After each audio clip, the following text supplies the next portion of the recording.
4,000 8,000 by one get one ಕೊಡೋ ಬದಲು 2,000 ಇಲ್ಲೇ 2 ಸಿಗುತ್ತೆ. ರೆಗ್ಯುಲರ್ ಯೂಸ್ ಮಾಡಲ್ಲ. ಇನ್ನು ನೆಕ್ಸ್ಟ್ ಇಯರ್ ಚೆಕ್ ಮಾಡಿಸ್ಕೊ ಬಂದಾಗ -3, 3.5 ಆಗಿರುತ್ತೆ.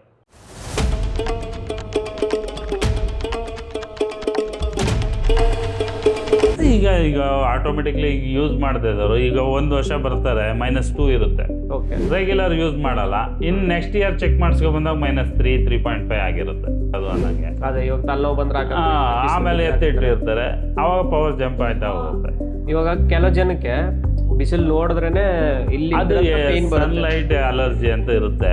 ಅದಕ್ಕೆಲ್ಲ ವಿತ್ ಕೂಲಿಂಗ್ ಗ್ಲಾಸ್ ಫೋಟೋಕ್ರೋಮ್ಯಾಟಿಕ್ ಲೆನ್ಸಸ್ ಅಂತ ಬರುತ್ತೆ. ಫೋಟೋಕ್ರೋಮ್ಯಾಟಿಕ್ ಲೆನ್ಸಸ್ ಅಂದ್ರೆ ಬಿಸಿಲು ಹೋದಾಗ ಮಾತ್ರ ಡಾರ್ಕ್ ಆಗುತ್ತೆ. ನಾರ್ಮಲ್ ಲೈಟ್ಸ್ ಅಲ್ಲಿ ಡಾರ್ಕ್ ಆಗಲ್ಲ. ಈ LED ಆಗಲಿ ಇದರಲ್ಲಿ ಡಾರ್ಕ್ ಆಗಲ್ಲ. UV ಲೈಟ್ ಬಿಸಿಲು ಲೈಟಲ್ಲಿ ಮಾತ್ರ ನಿಮಗೆ ಬಿಸಿಲಲ್ಲಿ ಡಾರ್ಕ್ ಆಗುತ್ತೆ. ಅಂದ್ರೆ ಇವಾಗ ಅವ್ರ ತಲೆಗೆ ಅಂದ್ರೆ ಕಣ್ಣಿನ ಸೂರ್ಯನ ಬೆಳಕಲ್ಲಿ ಬಿಟ್ಟಾಗ ಅವ್ರಿಗೆ ಅದು ಅವಾಗ ಫೋಟೋಕ್ರೋಮ್ಯಾಟಿಕ್ ಲೆನ್ಸ್ ಆಗಲಿ ಇಲ್ಲ ಸನ್ ಗ್ಲಾಸ್ ಆಗಲಿ ಹಾಕೊಂಡ್ರೆ ಸೂರ್ಯನ ಬೆಳಕು ಕಟ್ ಆಗುತ್ತೆ. ಅವಾಗ ಹೆಡ್ಡೇಕ್ ಕಮ್ಮಿ ಇರುತ್ತೆ ಅವ್ರಿಗೆ. ಇವಾಗ ನಿಮ್ಮ ಹತ್ರಕ್ಕೆ ಬಂದ್ರೆ ಇವಾಗ ಯಾವುದೇ ಒಂದು ಆಪ್ಟಿಕಲ್ಸ್ ಹೋದ್ರು ಅಲ್ಲಿ ಹೋಗ್ಬೇಕು ಅಂತ ಫೀಲ್ ಆಗೋದು ಅಂತಂದ್ರೆ ಅವ್ರಿಗೆ ಯಾವ ಥರ? ಅದೇ ಈಗ ಅವ್ರಿಗೆ ವಿಷನ್ ನೋಡಿದಷ್ಟು ಈಗ ಜಾಸ್ತಿ ಮೊಬೈಲ್ ಯೂಸ್ ಮಾಡ್ತಾರೆ. ಈಗ ಮೊಬೈಲ್ ಯೂಸ್ ಮಾಡೋರಿಗೆ ಅಂತಾನೆ ಬ್ಲೂ ಕಟ್ ಲೆನ್ಸಸ್ ಬಂದಿದೆ. ಅದು UV ಲೈಟ್ನ ರಿಫ್ಲೆಕ್ಷನ್ ಕಮ್ಮಿ ಆಗುತ್ತೆ. ಅದು ಆಟೋಮೆಟಿಕ್ಲಿ ಅದು ಯೂಸ್ ಮಾಡಿದ್ರು ಬೆಟರು. ಇಲ್ಲ ಅಂದರೆ ಅವ್ರಿಗೆ ಏನಾದ್ರು ಅನಿಸ್ಲಿಲ್ಲ ಅಂದಾಗ ಒಂದು ಜನರಲ್ ಚೆಕಪ್ ಯಾವೆಲ್ಲರೂ ಫ್ರೀ, ಎಲ್ಲ ಕಡೆ ಫ್ರೀ ಟೆಸ್ಟಿಂಗ್ ಇರುತ್ತೆ. ಎಲ್ಲರೂ ಮಾಡಿಸಿದ್ರೆ ಅವ್ರಿಗೆ ಕ್ಲಾರಿಟಿ. ಕೆಲವು ಡಾಕ್ಟರ್ಗಳು ಅವಾಗ 0.25 0.5 ಸಿಲಿಂಡ್ರಿಕಲ್ಲಿ ಹೆಡ್ಡೇಕ್ಗೆ ಅಂತಾನೆ ಪವರ್ಸ್ ಬರುತ್ತೆ.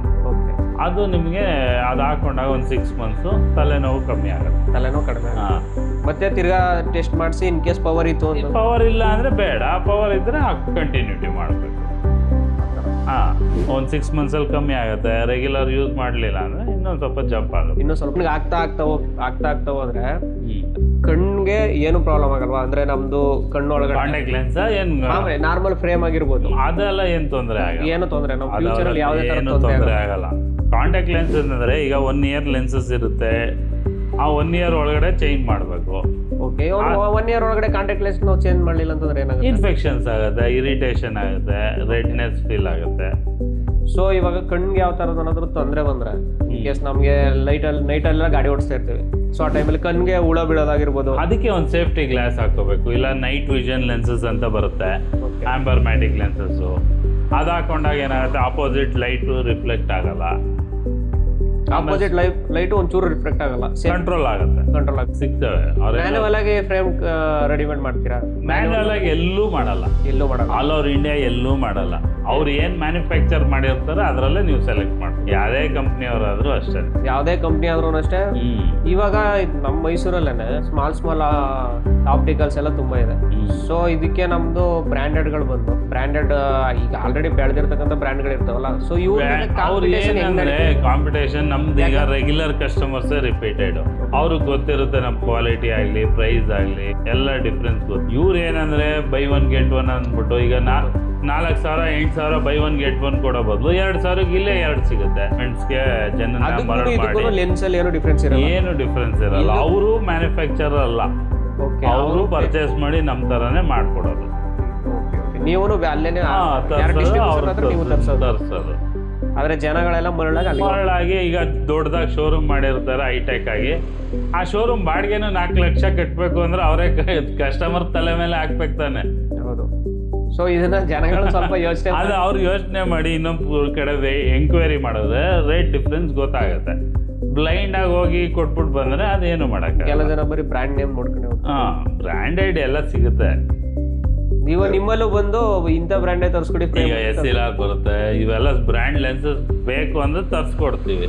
ಈಗ ಏನಾಗೋಯ್ತದೆ, ಶೋರೂಮ್ನಲ್ಲಿ ಹೋದ ಒಳ್ಳೆ ದೊಡ್ಡ ಅಡ್ವರ್ಟೈಸ್ಮೆಂಟ್ ಇರುತ್ತೆ, ಬ್ಲೈಂಡ್ ಆಗಿ ಹೋಯ್ತಾರೆ, ಬ್ಲೈಂಡ್ ಆಗಿ ಪರ್ಚೇಸ್ ಮಾಡಿ ಗೊತ್ತಾಗದೆ ಆಮೇಲೆ ಅವ್ರಿಗೆ ಅನಲೈಸ್ ಆಗ ತುಂಬಾ ಲೇಟ್ ಆಗೋಗಿರುತ್ತೆ. 4,000 ಅಲ್ಲಿ ಕೊಟ್ಟು 4,000 8,000 13,000 ಕೊಟ್ಟಿರ್ತಾರೆ. ಅದೇ ಕಸ್ಟಮರ್ಸ್ ನಮ್ಮ ಹತ್ರ ಬಂದಾಗ ತುಂಬಾ ಕಮ್ಮಿಲಿ ಮಾಡ್ಕೊಟ್ಟಿರ್ತಾರೆ. ಇವಾಗ ನಿಮ್ಮ ಹತ್ರ ಬಂದ್ರೆ ಒಂದು 4,000 ರೂಪಾಯಿಗೆ ಒಂದು 4 ಗ್ಲಾಸ್ ಸಿಗಲ್ವಾ?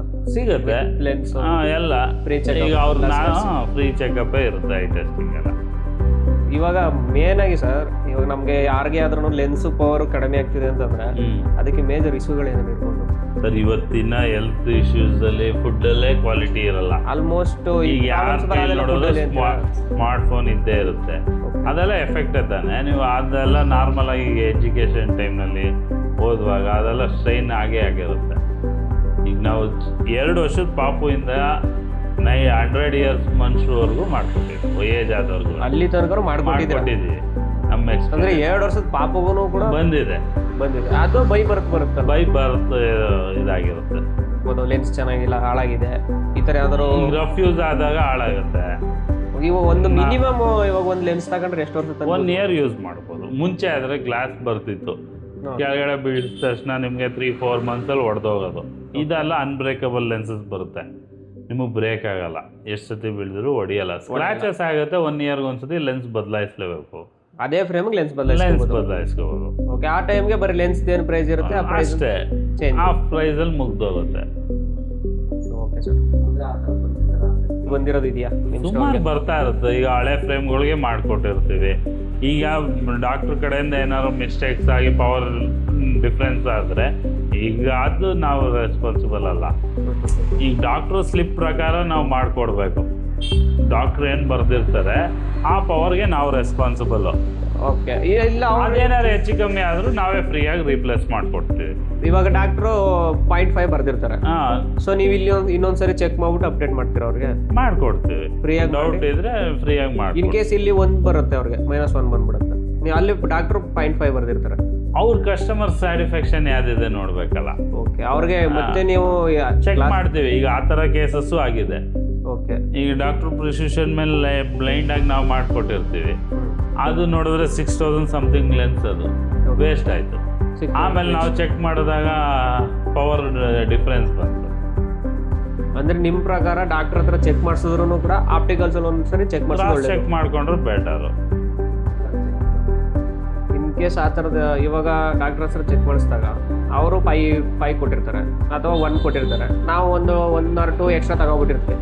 ತಗೊಂಡು ನಮ್ಗೆ ಗೊತ್ತಿರಲ್ಲ, ಬ್ಲೈಂಡಾಗಿ ನಾವು ಯೂಸ್ ಮಾಡ್ತಾ ಹೋಗ್ತೀವಿ, ನಾವು ಚೆಕ್ ಅವಾಗ ಸ್ಟ್ರೈನ್ ಆಗುತ್ತೆ ಕಣ್ಣಿಗೆ, ಅದೇ ಪವರ್ಗೆ ಎಡಿಟ್ ಆಗೋಗುತ್ತೆ. ಅದೇ ಪವರ್ಗೆ ಎಡಿಟ್ ಈಗ ನೆಕ್ಸ್ಟ್ ಯಾವ್ದಾದ್ರು ಹೆಡ್ಡೇಕ್ಗೆ ಹೋದ್ರೆ ಒಂದು 100 mg ಮಾತ್ರ ಮುಗೀತು, ತಲೆನೋವು ಕಮ್ಮಿ ಆಗುವಾಗ ನಾವು 500 mg ತಗೊಂಡ್ರೆ ಅದು ಅದೇ ಪವರ್ಗೆ ಎಡಿಟ್ ಆಗುತ್ತೆ. ಇನ್ನೊಂದ್ಸರಿ ನಮ್ಗೆ ತಲೆ ಬಂದ್ರೆ 500 mg ತಗೋಬೇಕಾಗುತ್ತೆ. ಸೊ ಆ ಥರ ಈ ಪವರ್ ನಮ್ದು ಒಂದಿದ್ರು ಕೂಡ ನಾವು 5 ಪವರ್ ಹಾಕಿ ಯೂಸ್ ಮಾಡಿದ್ರು 5 ಹಾಕೋಬೇಕು. ಅದೇ ಜಾಸ್ತಿ ಯೂಸ್ ಮಾಡಿದ್ರೆ ಅದೇ ಎಡಿಟ್ ಆಗುತ್ತೆ. ಸರ್ ನಮಸ್ತೆ. ನಮಸ್ತೆ, ಮಹೇಂದ್ರ ಅಂದ್ಬಿಟ್ಟು.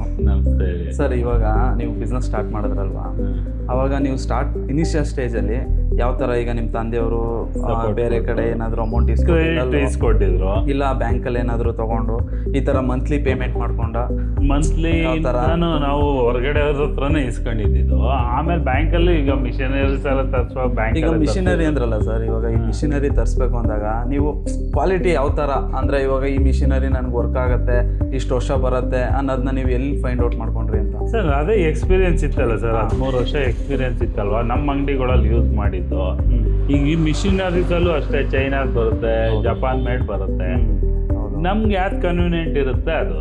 ಓಕೆ, ಈಗ 2 lakhs ಇಂದ ನಿಮ್ಗೆ ಅಪ್ ಟು 18-20 lakhsವರೆಗೂ ಬರುತ್ತೆ. ಈಗ ಸರ್ ಅವಾಗ ಒಂದು 13 years ಬ್ಯಾಕ್ ನೀವು ಸ್ಟಾರ್ಟ್ ಮಾಡಿದಾಗ 13 years ಇಲ್ಲ ಎಷ್ಟು ವರ್ಷ ಆಯಿತು ಸರ್? 12 years. ನಾವು ಸ್ವಂತ ಮಾಡಿ ಕೆಲಸ ಸ್ಟಾರ್ಟ್ ಮಾಡಿ 25 years ಆಯಿತು. ನೀವು ಸ್ವಂತ ಸ್ಟಾರ್ಟ್ ಮಾಡಿ 12 years. 2013. ಆ 2013 ನೀವು ಸ್ಟಾರ್ಟ್ ಮಾಡಿದಾಗ ಇಷ್ಟು ದೊಡ್ಡದಿರಲಿಲ್ಲ ಸರ್. ಸಿಂಪಲ್ ನೋಡಿ, ನೀವು ಗೂಗಲಲ್ಲಿ ಹೊಡೆದ್ರೆ ನಮ್ಮ ಅಂಗಡಿದ ಹಳೆ ಫೋಟೋ ತೋರಿಸುತ್ತೆ. ನಾನು ಕೇಳ್ತಾ ಇರೋದು ಯಾವ ಥರ ಅಂತ ಸರ್, ಇವಾಗ ಫಸ್ಟ್ ಮಂತ್ ಯಾವ ಥರ ಯಾಕಾದ್ರು ಹೊಸ್ದಾಗಿ ಮಾಡ್ದು ಅನ್ಸುತ್ತೆ. ಅಂದರೆ ಸ್ಟಾರ್ಟಿಂಗಲ್ಲೇ ಏನು ಒಟ್ಟಿಗೆ ಏನು ಬಂದ್ಬಿಡಲ್ಲ ಸರ್. 2-3 ವರ್ಷ ಏನೂ ಎಕ್ಸ್ಪೆಕ್ಟ್ ಮಾಡ್ಬಾರ್ದು. ನೀವು ಯಾವುದೇ ಬಿಸ್ನೆಸ್ ಮಾಡಿದ್ರು ಯಾವಾಗಲೂ 2-3 ವರ್ಷ ಬಿಸ್ನೆಸ್ ಬೆಳೆಸೋದ್ರಲ್ಲೇ ನೋಡ್ಕೋಬೇಕು. ಇವತ್ತು ನಾವು ತಗೊಂಡೋಗಿ ಅದನ್ನ ಮನೇಲಿ ಉಪಯೋಗಿಸ್ಕೊಂಡ್ರೆ ಬಿಸ್ನೆಸ್ ಬೆಳೆಯಲ್ಲ. ಈಗ ಪ್ರಾಫಿಟ್ ಅನ್ನೋದು ಸರ್ ಇವಾಗ ಮೈಂಡಲ್ಲಿ ನಾವು ಈಗ ನೀವು ಒಂದು ಬೇಸಿಕ್ ಸ್ಯಾಲ್ರಿ ಥರನೋ ಏನಾದ್ರು ಶಿಫ್ಟ್ ಮಾಡ್ಕೊಂಡು ನೀವು ಅದರಲ್ಲೇ ಜೀವನಕ್ಕೂ ಅದರಲ್ಲೇ ಎತ್ತಲೇಬೇಕಲ್ಲ, ಮಾಡ್ಕೋಬೇಕು. ಈಗ ನೀವು ಜೀವನಕ್ಕೂ ಅದರಲ್ಲೇ ಎತ್ತಲಿಲ್ಲ ಅಂದರೆ ಜೀವನ ನಡೆಯಲ್ಲ. ಅದಕ್ಕೋಸ್ಕರ ಬೇಸಿಕ್ ಸ್ಯಾಲ್ರಿ ಥರ ಮಾಡಿಕೊಂಡು ನೀವು ಬಿಸ್ನೆಸ್ನ ಡೆವಲಪ್ ಮಾಡೋದ್ರಲ್ಲೇ ಗಮನ ಕೊಡಬೇಕು. ಅದು ಬಿಟ್ಬಿಟ್ಟು ನಾವು ಬರೀ ಶೋಕಿ ಮಾಡ್ಕೊಂಡು ಹೋದರೆ ಬಿಸ್ನೆಸ್ ಡೆವಲಪ್ ಆಗಲ್ಲ, ನಿಮಗೆ ಬಿಸ್ನೆಸ್ ಹೋಯ್ತಾ ಹೋಯ್ತಾ ಚೇಂಜಸ್ ನಿಮ್ಗೆ ಗೊತ್ತಾಗುತ್ತೆ. ಏನಿದೆ ಇಲ್ಲ ಅಂಗಡಿಲಿ ಇರೋ ಬಂಡವಾಳ ತೆಗೆದುಬಿಟ್ರೆ ನಿಮ್ಗೆ ಅವಾಗ ಏನಾಗುತ್ತೆ, ನೆಕ್ಸ್ಟ್ ಬಂಡವಾಳಕ್ಕೆ ಹಿಂಸೆ ಆಗುತ್ತೆ. ಯಾವುದೇ ಎಕ್ಸ್ಪೆಕ್ಟೇಷನ್ ಇಟ್ಕೋಬಾರ್ದು. ನ್ಯಾಚುರಲಿ ನೀವು ಫೈನಾನ್ಸ್ ಅಲ್ಲಿ ಆಗ್ಲಿ ಎಲ್ಲ ನೀವು ಡಿಫ್ರೆಂಟ್ ಆಗಿ ಇರಲೇಬೇಕು. ಈಗ ಮೈಸೂರಲ್ಲೇ ಮುಂಚೆ ಎಲ್ಲ ಒಂದು 10-15 ಅಂಗಡಿ ಇತ್ತು. ಇವತ್ತಿನ ಕಾಂಪಿಟೇಷನ್ ಅಲ್ಲಿ ನಾವು ಸರ್ವೈ ಆಗಿರುತ್ತೆ ಅಂದ್ರೆ ಆ ಸ್ಟೇಬಿಲಿಟಿ ಮೇಂಟೈನ್ ಮಾಡಿದಾಗ, ಸ್ಟೇಬಿಲಿಟಿ ವಿತ್ ಏನಿದೆ ಕ್ವಾಲಿಟಿ. ಈಗ ನೀವು ಒಂದ್ 2 ದಿನ ವ್ಯಾಪಾರ ಇಲ್ಲ ಅಂತ ಹೊರಟೋಗೋದು ಅವೆಲ್ಲ ಮಾಡೋಕ್ಕಾಗಲ್ಲ. ಈಗ ಅದೇ ಸರ್, ಈಗ ಕ್ವಾಲಿಟಿನಿಂದಾಗ್ಲಿ ಈಗ ಪ್ರೀಮಿಯಮ್ದಾಗ್ಲಿ ಇವಾಗ ನೀವು ಬೆಸ್ಟ್ ರೇಟ್ ಕೊಡ್ತೀನಿ ಅಂತ ಹೇಳ್ತೀವಿ ನ್ಯಾಚುರಲಿ, ಹೌದಲ್ವಾ? ಇವಾಗ ಏನೇ ಆದ್ರೂ ಇವಾಗ ನೀವು ಪ್ರಾಫಿಟ್ ಅಂತ ನೋಡಿದ್ದು ಯಾವಾಗ ಸರ್? ಅಂದ್ರೆ ಇವಾಗ ಇನಿಷಿಯಲ್ ಸ್ಟೇಜ್ ಇಂದ ಎಷ್ಟು ವರ್ಷ? ಒಂದ್ 2 ವರ್ಷನಾದ್ರು ಬೇಕೇ ಬೇಕು ಸರ್. ಪ್ರಾಫಿಟ್ ಏನ್ ಡೇ ಇಂದಾನೆ ಇರುತ್ತೆ, ಹಂಗಂತ ಫುಲ್ ಪ್ರಾಫಿಟ್ ಅಸಲೆಲ್ಲ ತಿನ್ನಕ್ಕಾಗಲ್ವಲ್ಲ. ಅವಾಗ ಏನಾಗುತ್ತೆ, ನಿಮ್ಗೆ ಬಿಸ್ನೆಸ್ ಬೆಳ್ಸಕ್ಕಾಗಲ್ಲ. ಅಂದ್ರೆ ಅವಾಗ ನಿಮ್ಗೆ ಏನಾದ್ರು ಮದುವೆ ಆಗಿತ್ತಾ? ಇಲ್ಲ ನಮ್ಮ ತರ ಮದುವೆ ಆಗಿತ್ತು ಸರ್, ಮದುವೆ ಆಗಿತ್ತು. ನಾವು ಮದುವೆ ಆದಾಗ 6,000 ಸಂಬಳ, ಅದರಲ್ಲೇ ಮ್ಯಾನೇಜ್ ಮಾಡಿಕೊಂಡು ಆಮೇಲೆ ಸ್ವಂತ ರಿಕ್ಸ್ ತಗೊಂಡು ಮಾಡಿ. ಈಗ ಹಂಗೂ ಸುಮಾರು ಜನ ಅಂದ್ರು ಬೇಡ ಕೆಲಸ ಮಾಡ್ಕೊಂಡಿದ್ದೆ ನೆಮ್ಮದಿ ಆಗಿರು ಅಂತ. ನಮ್ಗೆ ಇಷ್ಟ ಆಗಲಿಲ್ಲ. ಜನಗಳ ಮಾತು ಕೇಳಬಾರ್ದು ಅಂತ. ನ್ಯಾಚುರಲಿ ನಿಮ್ಮ ಓನ್ ಡಿಸಿಷನ್ ಇರ್ಬೇಕು, ಏನೇ ಮಾಡ್ಬೇಕು. ಈಗ ಇನ್ನೂ ಕೆಲಸ ಮಾಡ್ಕೊಂಡಿದ್ರೆ 25 ವರ್ಷ ಆಗಿತ್ತು, ಇನ್ನೊಂದು 5 ವರ್ಷ ಇರ್ಸ್ಕೊಂಡು ಸಾಕಪ್ಪ ವಯಸ್ಸಾಯ್ತು ಮನೆಗೆ ಹೋಗು ಅನ್ನೋರು. ಅವಾಗ ಏನ್ ಮಾಡ್ತೀರಿ ನೀವು? ಹೊಸದಾಗಿ ಚಾಲೆಂಜ್ ಆಗಿ ಅಂಗಡಿ ಏನಾದ್ರು ಮಾಡಕ್ಕಾಯ್ತದ? 40 ವರ್ಷ ಆದ್ಮೇಲೆ ಬದುಕ್ಬಿಟ್ರೆ ಸಾಕು ಇನ್ನೊಂದು ಅಲ್ವಾ? ಅನ್ಸ್ತಾ ಆ ಥರ ಆದಾಗ ಅವಾಗ ಹೆಂಗಾಗುತ್ತೆ ಲೆಕ್ಕ ಹಾಕೊಳ್ಳಿ. ಈಗ ನೀವು ಚೆನ್ನಾಗಿ ಹೆಲ್ದಿ ಆಗಿದ್ದಾಗಲೇ ನೀವು ಏನಾದ್ರು ಸ್ಟ್ರಗಲ್ ಮಾಡ್ಬೋದು, ಆಮೇಲೆ ಎಲ್ಲೂ ಮಾಡೋಕ್ಕಾಗಲ್ಲ. ನಾವು 25 ವರ್ಷದಲ್ಲಿ ಎಷ್ಟೊಂದು ಜನ ನ್ಯೂ ಕಮರ್ಸ್ಗೆ ಹೆಲ್ಪ್ ಆಗಿದ್ರೆ ಸರಿ ಸರ್. ಯಾಕೆಂದ್ರೆ ಇವಾಗ ಜಾಸ್ತಿ ಯಾರು ಕೆಲ್ಸಕ್ಕೆ ಹೋಗ್ಬೇಕು ಅಂತ ಅನ್ಕೊಳ್ತಲ್ಲ, ಎಲ್ಲ ಓನ್ ಬಿಸ್ನೆಸ್ ಮಾಡ್ಬೇಕು. ಓನ್ ಬಿಸ್ನೆಸ್ ಮಾಡ್ಲಿ, ಒಂದು ಎಕ್ಸ್ಪೀರಿಯನ್ಸ್ ಆದ್ಮೇಲೆ ಮಾಡ್ಲಿ. ಗೊತ್ತಿಲ್ಲದೆ ಸುಮ್ನೆ ಏನೋ ಲಕ್ಷಾಂತರ ರೂಪಾಯಿ ಶೋರೂಮ್ ಮಾಡ್ಬಿಟ್ಟು ಆಮೇಲೆ ಹೌದು. ಇವಾಗ ಏನೇ ಸ್ಟೆಪ್ ಅವ್ರಾಗಿ ಬರಬೇಕು. ಏನೇ ಮಾಡೋದಾದ್ರೂ ಈಗ ಆ ಶಾಪ್ ಹೋಗಿ ಫಸ್ಟ್ ಅದ್ರ ವರ್ಕ್ ಆಮೇಲೆ ಅದು ಕೆಪಾಸಿಟಿ ಇದ್ಮೇಲೆ ಮಾಡ್ಬೇಕು. ಒಂದು ಸ್ಟೇಬಲ್ ಬರುತ್ತೆ. ಇವಾಗ ನಾನು ಮಾಡ್ತೀನಿ ಅನ್ನೋದು ನಿಮ್ಗೆ ಏನು ಆತ್ಮಸ್ಥೈರ್ಯ ಬಂತು, ಅದೇ ತರ ಅವ್ರು ಬಂದಾಗ ಮಾಡಿ ಅಂತ ಹೇಳ್ತಾ ಇದ್ದೀರಾ ನೀವು. Thank you sir.